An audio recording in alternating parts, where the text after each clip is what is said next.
저희가 구속자이신 그리스도에 대해서 살펴보고 있어요.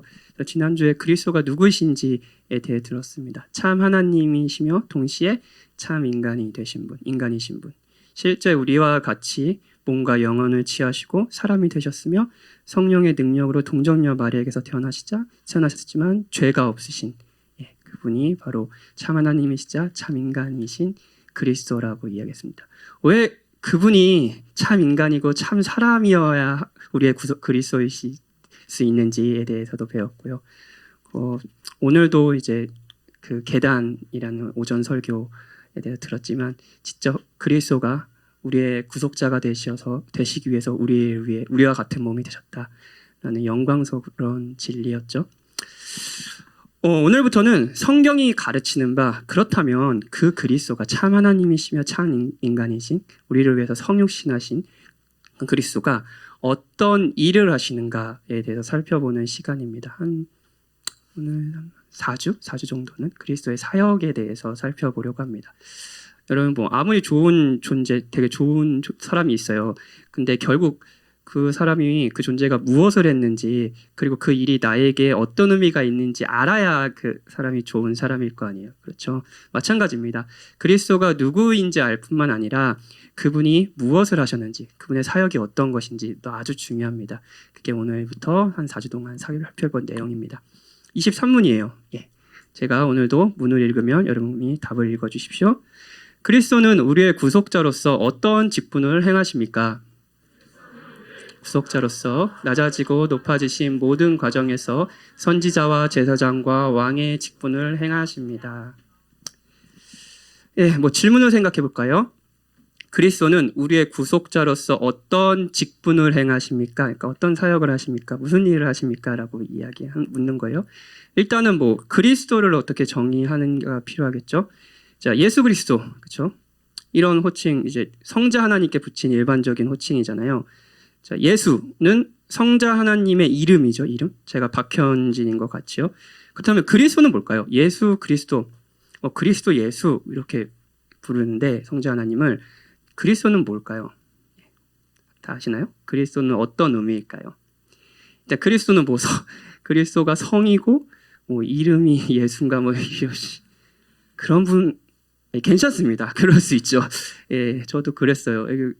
사실 이런 걸 이제 잘 모르고 그냥 아까 찬양할 때도 그리스도라는 찬양을 했는데 잘 모를 수 있죠. 그리스도는 사실은 직분명입니다. 직분명. 그러니까 제가 박현진 목사잖아요. 박현진이 제 이름이고 목사가 제 직분이잖아요. 제가 회사를 다녔다면 박현진 과장님, 박현진 이렇게 되겠죠. 그러니까 직분은 그가 무슨 일을 하는지 알려주는 거잖아요. 마찬가지로 성자 하나님께도 직분이 있는데 그 직분이 그리스도라는 거예요. 그리스도라는 직분명이에요. 그럼 그리스도라는 직분이 어떤 건가를 살펴보면 좋겠죠. 그리스도는 무엇을 하는 그 직분이신가? 그리스도라는 이 단어는요, 사실 헬라어입니다. 헬라어가 이제 주로 신약 성경이 헬라어로 쓰였거든요. 그러니까 이제 그리스도는 헬라어고요. 구약 성경이 주로 쓴 이제 히브리어로는 이게 마시아흐. 그래서 여러분이 일반적으로 아는 메시아라는 호칭과 같습니다. 히브리어는 메시아, 그리고 헬라어는 그리스도, 같은 의미인 거예요. 그리고 이제 구약 성경에서 이렇게 메시아라고 했을 때 이 단어의 뜻은 기름 부음 받은 자라는 뜻입니다. 다시 한번 기름 부음 받은 자라는 뜻입니다. 구약 성경에서 일반적으로 하나님께서 어떤 권위자들을 세우세요. 자기 백성들을 위해서 하나님께서 권위를 주시는 권위자들을 세우세요. 그때 이제 머리에 기름을 붓습니다. 이게 이제 권위를 세우는 일종의 예식이었어요. 대표적인 인물이 다윗이 이제 왕으로 이렇게 부르심을 받았을 때 기름을 붓잖아요. 그렇죠? 사무엘이요. 그런데 구약 성경에서 기름을 부음을 받는 그 직분이 세 종류의 직분자가 있습니다. 세 종류요. 누구냐면 다윗은 뭐였죠? 왕. 다윗은 왕이었어요. 왕. 그리고 엘리사 같은 뭐죠? 선지자. 그리고 마지막으로 아론 같은 뭐가 있겠어요? 제사장이에요. 자, 기름 부음 받은 자는 직분명인데 그렇게 하나님께서 건의를 주시는 이스라엘 자기 백성들을 위해서 건의를 주시는 직분자인데 그들은 세 종류의 직분이 있었다. 뭐냐? 선지자, 제사장, 왕이다. 이렇게 이해하시면 돼요. 그러면 예수 그리스도라고 하실 때 이 호칭은 어떤 것을 의미하냐면요. 아, 예수님이 나의 선지자이시고 나의 제사장이시고 나의 왕이십니다라고 하는 그분의 직분을 이야기하는 거예요. 예, 그리고 이제 이것을 그리스도의 삼중직 어려운 말로 그렇게 얘기하는데 그리스도가 하시는 일이 세 가지 직분이라는 것을 의미합니다. 그리고 이 세 직분이 이제 그리스도가 우리에게 무슨 일을 하신지 알려주죠. 답변에 나옵니다. 그리스도는 우리의 구속자로서 낮아지고 높아지신 모든 과정에서 선지자, 제사장과 왕의 직분을 행하십니다. 중간에 낮아지고 높아지신다라는 개념이 있잖아요. 이것은 그리스도가 낮아지신다는 건 우리와 같으니 아까 성육신 지난주에 배웠던 우리와 같이 낮아져서 인간이 되셔서 고난을 받으시는 그 상태에서도 낮아지신 상태에서도 선지자, 제사장, 왕이었다는 거고요. 그리고 그리스도가 지금은 부활하시고 승천하셔가지고 하나님 우편에 앉아 계시잖아요. 근데 지금 이 시간에도 여전히 우리를 위한 선지자, 제사장, 왕이라는 것을 의미해요. 이거 이제 3주에 걸쳐서 직분에 대해서 배우고 높아지고 낮아진 그리스도에 대해서 이후에 배울 겁니다. 그러면 한 4주 걸리겠죠? 그리스도의 사역에 대해서요. 오늘은 이 세 직분 중에 선지자에 대해서 그리스도가 우리에게 어떤 선지자인지 그리고 또 우리는 어떤 선지자가 필요한지에 대해서 우리 성경이 가르치는 바에 대해서 한번 들어봅시다. 24문이에요. 제가 오늘 물음을 읽으면 이번에 여러분이 답을 읽어주십시오. 그리스도는 선지자 직분을 어떻게 행하십니까?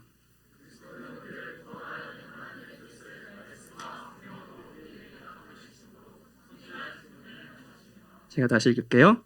그리스도는 우리를 구원하려는 하나님의 뜻을 말씀과 성령으로 우리에게 나타내심으로 선지자 직분을 행하십니다. 일단 선지자라는 직분 이거 많이 들어보셨는데 예언자라고도 하고요.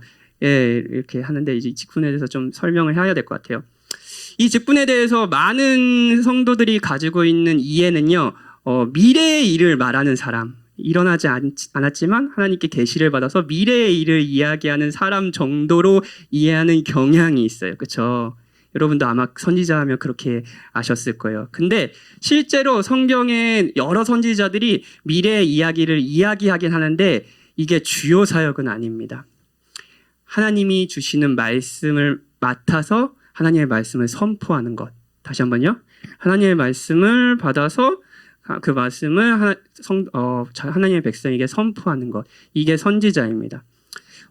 선지자로 번역한 헬라어가 프로페테스라는 단어예요. 근데 여기가 전치사가 이게 좀 어렵지만 프로라는 전치사가 있는데 이게 그냥 시간에서 앞이 아니라 안에서 밖으로라는 향하는 방향성을 이야기해요. 그러니까 하나님 안에 있는 말씀을 밖으로 하나님의 백성에게 전하는 자라는 의미라는 것 어떤 건지 알겠죠? 하나님으로부터 받은 말씀을 밖으로 펼쳐내는 사람. 이런 직분이 사실 선지자라고 할 수 있습니다. 소유문답을 통해 그리스도가 구체적으로 선지자 직분을 어떻게 행하신지 살펴볼 거고요. 먼저 선지자가 무엇을 전하는지 그리고 전하는 목적이 무엇인지 살피고요. 모든 선지자와 그리스도라는 선지자가 다른 점을 그곳에서 이야기하도록 할게요. 자, 답을 읽어보죠. 그리스도는 우리를 구원하려는 하나님의 뜻을 말씀과 성령으로 우리에게 나타내심으로 선지자의 직분을 행하십니다.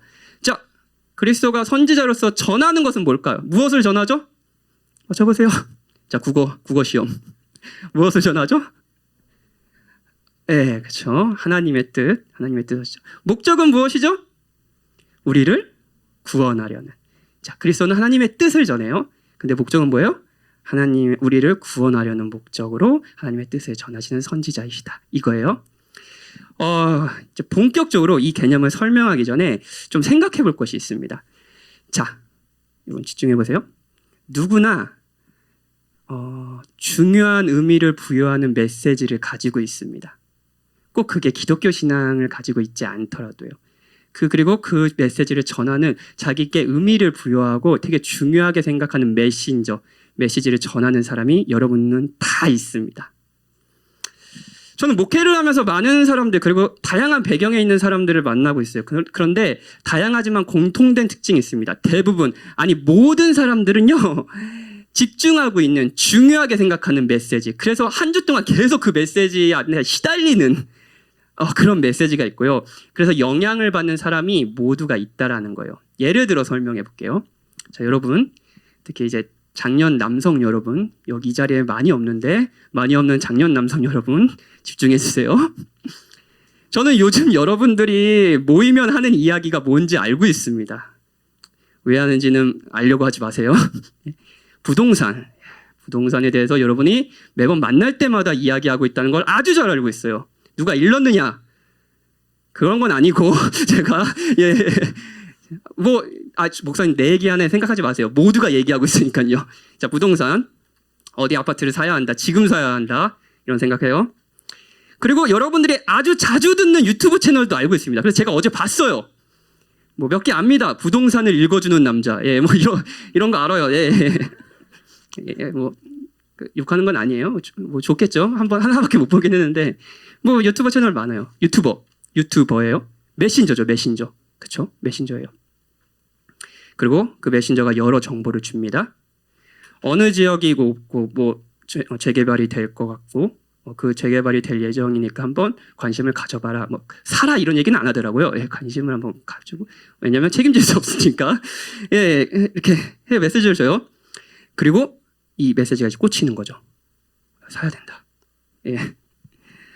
어느 지역에 오래된 아파트를 사자. 그러면 오른다. 한번 이 메시지에 마음이 빼앗기면 어떻게 되는지 아세요? 어떻게 될까요, 사람이요? 거의 일상생활이 마비됩니다. 만나는 사람마다 부동산 얘기를 하고요. 온갖 정보를 찾습니다. 유튜브의 알고리즘이 이제 뭐가 뜨는지 아세요? 이제 다 부동산 얘기예요. 다 부동산 얘기예요. 일을 해도 부동산 생각을 합니다. 메시지가 있어요. 그리고 그 메시지를 전하는 메신저가 있죠. 무엇을 전하죠? 부동산 정보를 전합니다. 목적은 무엇이죠? 이 정보를 통해 듣는 사람이 수익을 얻는 거예요. 목적이죠. 그리고 조금 더 그 듣는 사람이 부자가 되는 거예요. 뭐 조금 더 얘기하면 그 수익으로 안전한 삶이 되게 만드는 거예요. 이런 게 목적이겠죠? 그런데 여러분, 문제가 뭔지 아세요? 정말 그럴 거냐는 거예요. 아무리 정보가 많은 유튜버도 예측할 뿐이지 정확히 수익을 얻을 수 있다고 보장해 줄 수는 없습니다. 그래서 이 메시지를 중요하게 생각하고 의미를 부여하면서 그 메시지 가운데 막 어떻게 해야 되지? 어떻게 대출을 받지? 마 이런 생각을 하더라도 불안할 겁니다. 그러니 이제 거의 부동산에 매달려 사는 거죠. 만약 정말 잘 돼서 수익을 얻었다고 해봅시다. 그 사람이요. 그런데 그 수익이 그 사람을 정말 기대한 대로 그 목적대로 행복하고 안전하게 해줄 것이라는 보장은 있을까요? 다들 그것을 기대하고 부동산이라는 메시지를 중요하게 생각하면서 막 이렇게 계속 집중하며 살잖아요. 근데 정말 여러분이 원하는 결과가 나올까요? 그건 모르죠. 그게 솔직한 답변 아닌가요? 그건 모르기 때문에 불안한 거 아닌가요? 부동산에 관심 있는 여러분을 질책하려는 것은 아닙니다. 부동산에 살 수 있죠. 하나님이 주신 여러분의 재산을 지혜롭게 사용하는 것은 전혀 나쁜 행동이 아닙니다. 아파트를 사십시오. 사실 수 있다면요. 그런데 그 부동산이 여러분이 원하는 것을 주지는 않을 겁니다. 그리고 그 부동산 가운데 그 메시지에 여러분 삶의 의미를 부여하면서 그것에 집중하며 사는 삶은 성경이 말하는 바 전혀 건강하지 않은 삶입니다.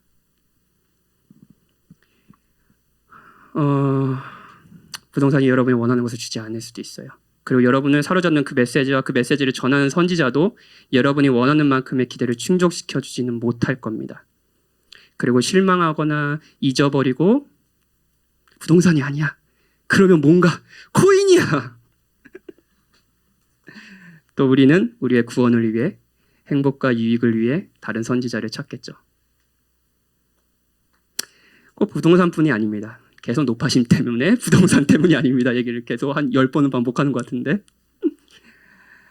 여러분은 여러분의 안전과 행복, 오늘 주제는 구원을 위해 의미를 부여하는 메시지가 있을 겁니다. 그 메시지를 전하는 메신저도 있을 거예요. 그게 선지자예요. 여러분의 선지자예요. 책도 그렇고요. 좋은 강의를 듣고도 그렇겠죠. 회사 생활을 하면서도 만날 수 있습니다. 이런 생각 해본 적 있으세요? 아, 이건 정말 내 인생에서 중요한 말이야. 이건 정말 잊지 말아야 돼. 그래서 막 책상에 써놓고, 저도 책상에 몇 개 써놨는데 정말 잊지 말아야 해. 놓치면 안 돼! 이 메시지를 전하는 사람 역시 내가 계속 가까이 해야 될 가장 중요한 사람이야. 라는 생각 해본 적 있으세요? 그분이 여러분의 선지자예요. 문제는 그 선지자가 말하는 바가 정말 이루어지면 정말 그 목적까지 이룰지는 모르는 일이죠. 그래서 불안한 거 아닌가요? 그런데 소요리문답이 가르치는 바 선지자이신 그리스도는 유튜브와는 다르다고 합니다. 그분이 전하는 것은 부동산 정보가 아닙니다. 하나님의 뜻이에요. 다시 한번 하나님이 어떤 분이신지 소요리문답 우리 배웠잖아요. 사문에서 기억나세요? 이거 계속 거의 매주마다 사문을 얘기하는 것 같은데. 사문? 하나님 어떤 분이시죠? 지혜와 능력과 거룩과 공의와 선함과 진실이 무한하고 영원하고 불변하신 분이십니다. 그렇죠? 성경이 가르치는 바 그분의 뜻은 지혜롭습니다. 어리석지 않아요. 그분의 뜻은 능력이 있습니다. 그래서 반드시 이루어져요. 유튜브와 같지 않아요. 그분의 뜻은 거룩합니다. 거룩해요. 죄가 섞이지 않고 모든 이가 아름답다고 생각할 만한 바로 그 뜻이에요. 선합니다. 좋아요. 그리고 무엇보다도 공의롭습니다. 그리고 진실하죠. 거짓이 없어요. 하나님의 뜻은요. 이 모든 것이 무한하고 영원하고 불변합니다. 그리스도는 바로 그 뜻을 여러분에게 전하는 분이세요. 하나님의 뜻을요. 그런데 여러분 이쯤에서 생각해보면 목사님 저도 마찬가지 아닌가요? 목사님도 하나님의 뜻을 전하잖아요. 저도 이제 지금 하나님의 뜻을 전하고 있죠. 그런데 목사인 저와 그리스도가 확연한 차이가 있어요. 그게 뭘까요? 그게 뭔 것 같아요? 저도 하나님의 뜻을 전하잖아요. 근데 그리스도가 하나님의 뜻을 전한다 할 때 저와 그리스도와 다른 점이 뭘까요? 뭐냐면요. 제가 아무리 하나님의 뜻을 전한다고 해도요. 지금도 전하고 있죠? 전한다고 해도요. 곡해할 수 있는 여지가 언제나 있다라는 거예요. 예, 하나님의 뜻을 바르게 전하지 못할 그런 함정들이 너무 많고 이 시간에 저의 죄가 섞여서 여러분들이 하나님을 오해할 수 있게 만들 수 있는 여지가 어느 목회자나 다 있습니다. 저도 마찬가지고요. 그런데 그리스도는 그렇지 않으십니다. 왜냐고요? 왜일까요? 왜죠? 그리스도가 하나님이시기 때문이에요. 지난주에 배웠죠? 그리스도는 참 인간이시기도 하지만 무엇보다도 참 하나님이시라고요? 이 말이 무엇이냐면 그리스도가 말씀하시면 그건 하나님의 말씀이라는 거예요. 제가 말하면 그건 하나님의 말씀이 아닙니다. 그런데 그리스도가 말씀하시면 그건 바로 그게 다 하나님의 말입니다. 왜냐? 그분이 하나님이시기 때문이에요. 그분은 하나님의 뜻을 곡해 없이 완전히 전할 수 있는 유일한 선지자입니다. 가장 지혜롭고 능력 있고 선하면 선한 그 뜻을요 여러분에게 전할 수 있는 하나님의 그 뜻을 완전히 전할 수 있는 유일한 선지자예요. 우리가 읽은 요한복음 1장 14절이에요. 말씀이 육신이 되어 우리 가운데 거하심에 우리가 그의 영광을 보니 아버지의 독생자의 영광이요 은혜와 진리가 충만하더라. 그리스도는 자신 본인이 하나님이시기에 누구보다도 그리스도는 하나님의 말씀이라고 불릴 만한 사람입니다. 그렇죠? 유일한 분이시죠? 그리스도의 말은 하나님의 말입니다. 그런 분이 우리와 같은 육신이 되셨어요. 우리와 같이 되셨어요. 그분이 내려오셨어요. 그리고 우리 가운데 거하시며 말씀하셨어요. 그분에게서 우리는 하나님의 영광을 보는 거죠. 무엇보다도 그리스도가 하나님의 뜻을 전하는 목적이 아까 뭐라 그랬죠? 우리의 구원이라고 그랬죠. 계속 소유리문답을 저와 함께 따라오셨다면 아담이 죄를 범해서 인류가 빠져있는 상태, 죄와 비참의 상태에서 들으셨을 겁니다. 그런데 거기서 하나님께서 여러분의 영혼을 건져주시는 거예요. 구원해 주시는 거예요. 부동산 정보, 주식 정보, 결혼 정보, 여러분이 일하는 업종에서의 권위자의 말, 어느 정도 여러분이 원하는 목적, 미래의 안전, 행복을 잠시 줄 수는 있어요. 그것이 의미가 없다는 건 아닙니다. 그런데 영원히는 아닙니다. 여러분 영원히는 아닙니다. 오직 그리스도만이 여러분의 영원한 안정과 행복을, 즉 구원을 위한 뜻을 전하시는 여러분의 선지자이시죠. 그리고 소리분 나눔은 그리스도가 선지자로서 우리의 구원이라는 목적을 이루기 위해 하나님의 뜻을 어떻게 전하는지도 알려줍니다. 어떻게 전하시죠? 한번 다시 답을 띄워주실까요? 어떻게 전할까요? 두 가지인데 국어 잘하시네요. 예. 말씀과 성령으로. 자, 여기서도 질문.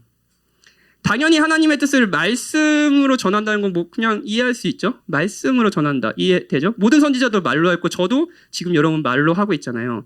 그런데 소요리 문답은 그냥 말씀으로 전한다, 나타내신다라고 하지 않고 의도적으로 성령, 말씀과 성령으로 전하신다고 얘기하세요. 이건 뭘까요? 왜 성령으로 전하신다라고 얘기했을까요?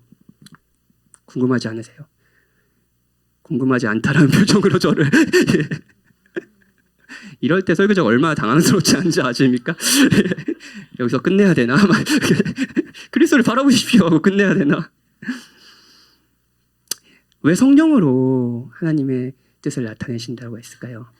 이 부분을 이해하려면 모든 메신저, 선지자가 가지고 있는, 모든 선지자들이 가지고 있는, 메신저들이 가지고 있는 한계를 먼저 알 필요가 있어요. 자, 정말 진짜 이런 사람이 있다고 생각해 봅시다. 정말 진짜 기가 막히게 부동산이 오를 정도로 잘하는 유튜브가 있다고 가정해 봅시다.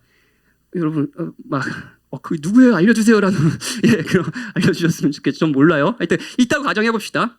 말하면 그대로 되는 거예요. 뭐 거의 예언자인데 예, 말하면 되는 거예요. 자, 이 아파트를 사. 그러면 내년에 200%의 수익이 있을 거야. 뭐 이렇게 말하는 사람이 있다고 합시다. 아무튼 있어요.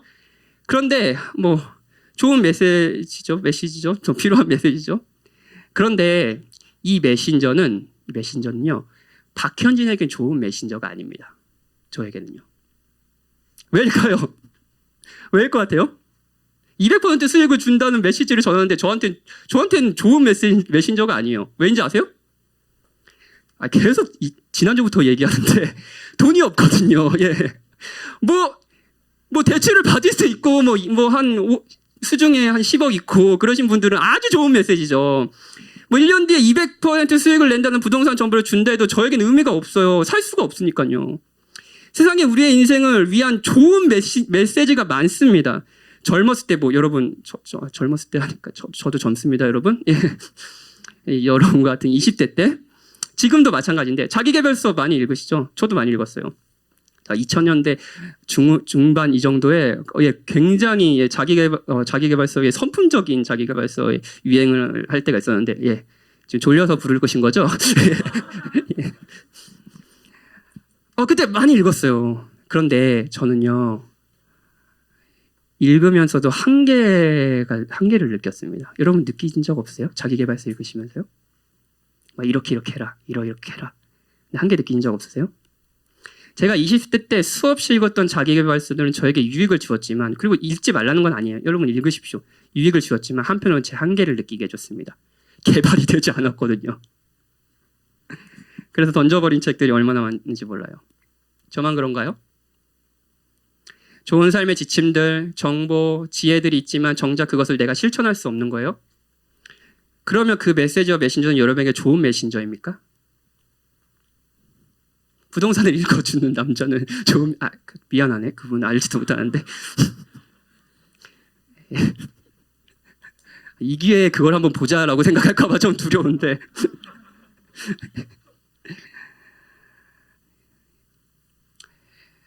아무튼 좋은 메시지를 전한다 해도 그 메시지를 듣는 사람이 그것을 행할 능력이 없다면 그분은 좋은 메신저가 아닙니다.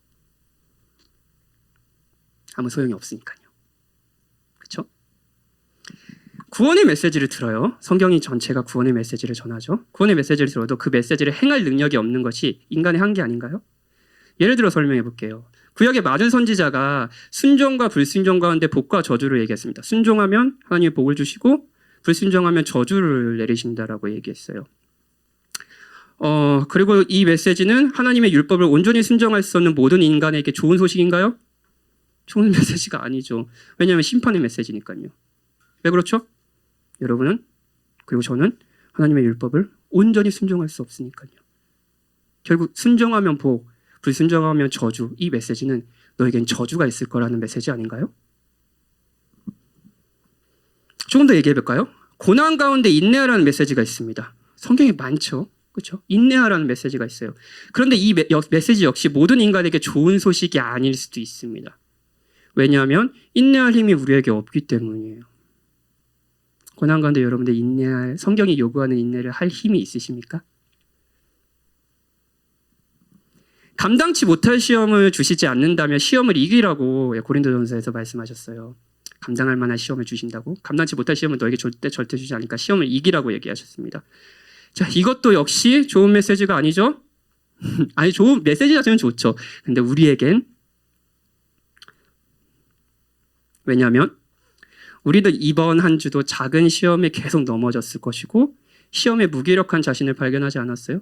그건 여러분의 감당할 만한 시험, 감당할 만한 시험이라고 성경은 이야기하는데 여러분 그것에 너무 많이 빈번하게 넘어지면서 흔들리는 믿음을 발견하지 않았습니까? 그렇죠?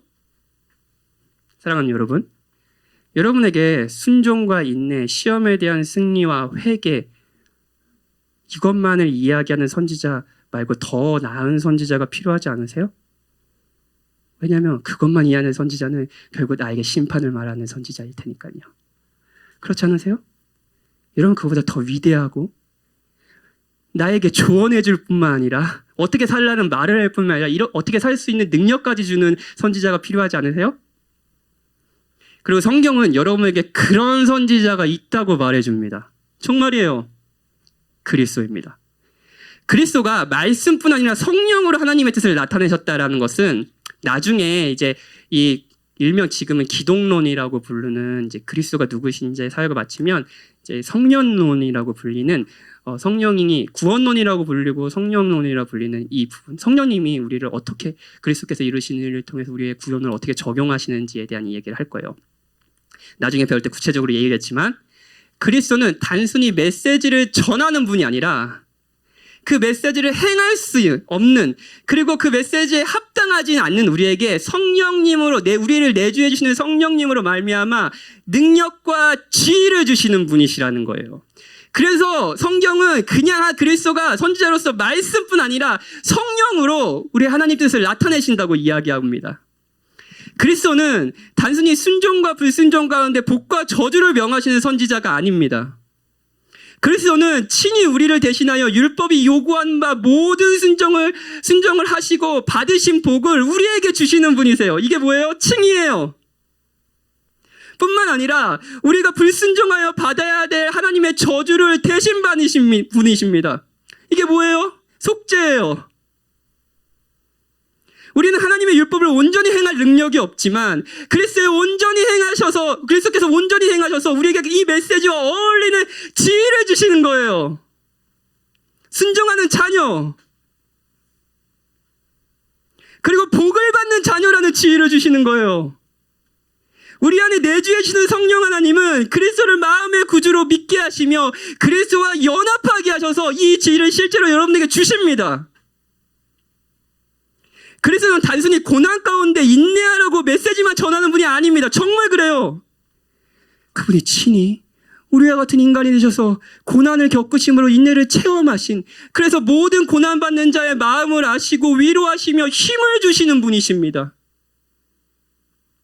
성령 하나님을 통해 이 그리스도의 사랑을 알게 될 때 우리는 인내하는 힘이 생깁니다. 그리스도는 말씀뿐만 아니라 능력도 주시는 거죠. 그리스도는 감당치 못할 시험을 주시지 않으니 시험에 승리하라고 말만 하시는 분이 아니십니다. 오히려 그리스도가 우리를 대신하여 우리가 감당하지 못할 시험을 다 받으시고 승리함으로써 우리에게 최종적인 승리를 보장하신 분이세요. 내가 세상을 이기었노라. 담대하라. 사랑하는 여러분, 세상에 존재하는 어떤 탁월한 목회자도 메시지를 전해줄 뿐입니다. 저는 탁월한 목회자는 아니지만 제가 할 수 있는 것도 메시지를 전하는 것뿐입니다. 메시지대로 살 수 있는 능력을 줄 수 있는 메신저, 그런 목회자는 없습니다. 그런 목회자는 없어요. 근데 여러분은 그런 목회자, 그런 선지자가 필요하시지 않으십니까?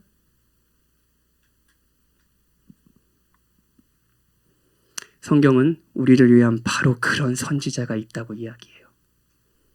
그분이 여러분의 선지자이신 예수 그리스도입니다. 그리스도는 단순히 말씀만 전하시는 분이 아니십니다. 그래서 우리에게 진짜 필요한 선지자입니다. 지금도 그분은 말씀과 성령으로 여러분의 구원을 위한 여러분에게 계시해주고 계세요. 나타내주고 계세요. 그리스도는 우리를 구원하려는 하나님의 뜻을 말씀과 성령으로 우리에게 나타내심으로 선지자 직분을 행하십니다. 오늘도 여러분에게 권면을 드리고 싶습니다. 그리스도가 오늘 설교가 조금이라도 여러분에게 의미 있게 들렸다면 이런 변화가 저와 여러분에게 있었으면 좋겠어요. 그리스도가 여러분의 진정한 선지자, 여러분이 집중하고 마음을 들여야 할 메시지를 주시는 분, 메시지를 주실 뿐 아니라 메시지를 행한 능력과 지위까지 주시는 분이라는 생각을 한다면 우리는 어떻게 살아가게 될까요? 이거를 진짜 누리는 거예요. 그럼 어떻게 살아가게 될까요? 선지자로서 살아가지 않을까요? 구원을 이루기 위한 하나님의 뜻을 사랑하는 이에게 전하는 거예요. 우리는 나를 바라봐, 내 메시지에 집중해, 이렇게 이야기하지 않을 겁니다. 저도 그렇게 얘기하지 않아요. 여러분을 위한 더 나은, 더 완벽한 선지자가 계시다. 그리스도를 바라봐라. 그리스도의 메시지에 집중해라. 그분이 하나님의 뜻이며 동시에 성취이시다. 이건 이 선지자의 역할은 목회자만 하는 것이 아닙니다. 소그룹, 직장생활, 학교, 가정, 연인과 싸울 때, 꼰대 같은 조장을 볼 때, 아니면 진짜 더럽게 말한다고 얘기할 뻔했는데 죄송해요. 되게 많이 말을 안 듣는 소원들을 볼 때 여러분 선지자가 될 수 있습니다. 그리스도가 여러분의 선지자라는 것을 누리고 확신하며 기뻐할 때요. 여러분, 그 삶이 의미 있고 기쁠 것 같지 않습니까? 그리스도를 바라보십시오. 그리고 그분이 여러분의 영원한 그리고 우월한 다른 어떤 메신저와는 비교도 되지 않을 선지자라는 것을 누리십시오. 그럼 여러분의 삶은 달라질 겁니다. 우리 함께 찬양합시다.